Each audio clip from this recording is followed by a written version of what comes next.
I think this video could get very interesting, especially if it sparks some conversations down in the comments, and I really hope it does because I would love to hear other people's thoughts and feelings. But the thing is, I think I might be feeling my biological clock ticking, which is interesting because at this point in my life, I am leaning towards being child-free. I do want to quickly mention that I am not in the child-free niche. This is just an aspect of my life that I'm talking about right now. If you are interested in people who talk solely about being child-free, I have two great friends that talk a lot about it. They're wonderful people, and I'll link their accounts in the description so you can check them out if you're interested. We've all more or less have heard of the biological clock, this all-knowing magical internal clock that lets our body know, hey, you're in your prime baby making years and that window is closing. I don't quite remember how this came up, but a friend of mine at the gym asked me something along the lines of, what is a goal or purpose that I want to have in life? And at this point, as I get older, I really just want to do whatever it is that I can to ensure that the future generations grow up to be good people, to be contributing members of society, because we desperately need it. Now, this led to the conversation of me being a good influence on somebody, wanting to help shape someone. And of course, the easiest person to shape would be your own child, because you have full control of how you're going to raise them, you have full control of what they're going to be exposed to, you're going to be the biggest influence in their life. But how does that work when you don't want to have a kid? And currently, I don't.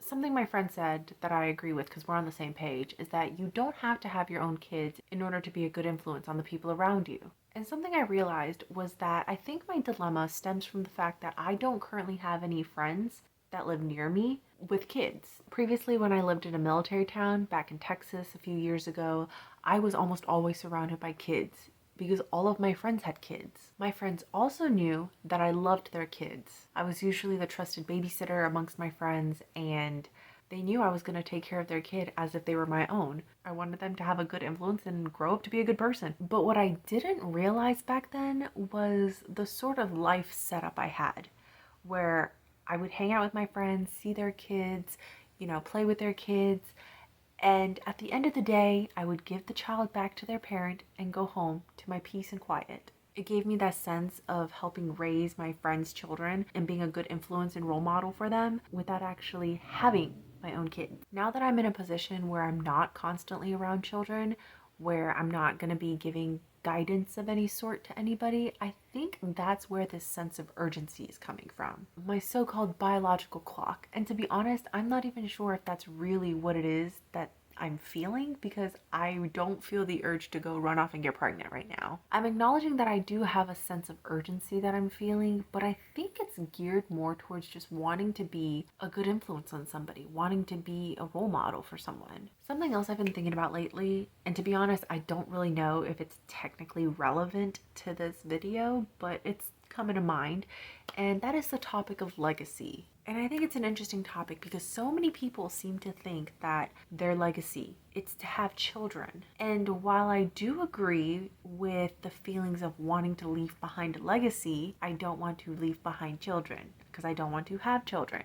So what is the legacy that I want to leave? And when I thought about it that way, to me, it became apparent that your legacy would be, who did you inspire? Who did you encourage? What are actions you did that left a mark on somebody or something? How are people going to remember you? And I never understood the whole thing about having children as your legacy, because who's to say you're going to have a good relationship with your children? And if you don't have a good relationship with your children, they're not going to remember you in a good light, in which case, wouldn't your legacy be negative? But we're not going to get into that because I know that is definitely not relevant to this. So getting back on track, when I think about what I want my legacy to be, what do I want to be known for? How do I want to be remembered? I want people, or even just one person, like I want someone to, when they think about me, I want them to think how I gave good advice, how I gave good guidance, how I encouraged them to constantly grow and change and to be a good person. I want them to think about the importance of thinking for yourself. And I think that's actually a really big influence for me as to why I wanted to start making YouTube videos, because every time someone watches my video, that's one more person that can potentially learn something, that can potentially take away something from my video. Maybe I opened their eyes to something, maybe I taught them something, maybe they just learned from a mistake that I shared.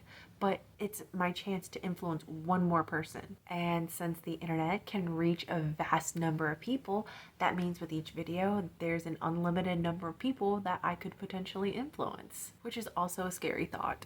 I think ultimately what it comes down to is I want to have influence, but I don't want to be an influencer.